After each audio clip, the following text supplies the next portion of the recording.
আচ্ছা, এটা হচ্ছে ফেনী নদী। আমি আপনাদেরকে ফেনী নদীর অপরূপ সৌন্দর্য দেখাচ্ছি। যে পারে দাঁড়িয়ে আছি এটা হচ্ছে বাংলাদেশ। আমি বাংলাদেশ থেকে আপনাদেরকে ফেনী নদী দেখাচ্ছি, এবং সবচেয়ে বড় ইন্টারেস্টিং বিষয় হচ্ছে এখানে আপনারা দেখতে পাচ্ছেন কাঁটাতার, অর্থাৎ একটি নদী ভাগ করেছে দুটি দেশকে, এপারে বাংলাদেশ আর ওপারে ভারত। এটা হচ্ছে ত্রিপুরা রাজ্যের অংশ, অর্থাৎ যেটা বাংলাদেশ সীমান্তে এখন রামগড় নতুন পোর্ট হয়েছে, তার পাশে এটা। তো যাই হোক, আমি আপনাদেরকে এটা দেখালাম।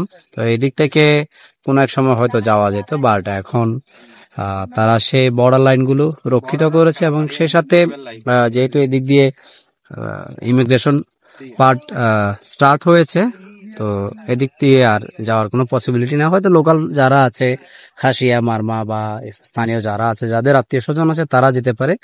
আমরা আজকে এসেছিলাম, আমাদের ফ্যামিলি একটা ট্যুর ছিল, সেখান থেকে আমাদের আজকে এখানে আসা। তো যাই হোক, আমাদের এখান থেকে ব্যাক করতে হচ্ছে। দেখা হবে নেক্সট কোনো ভিডিওতে। ভালো থাকুন, আসসালামু আলাইকুম।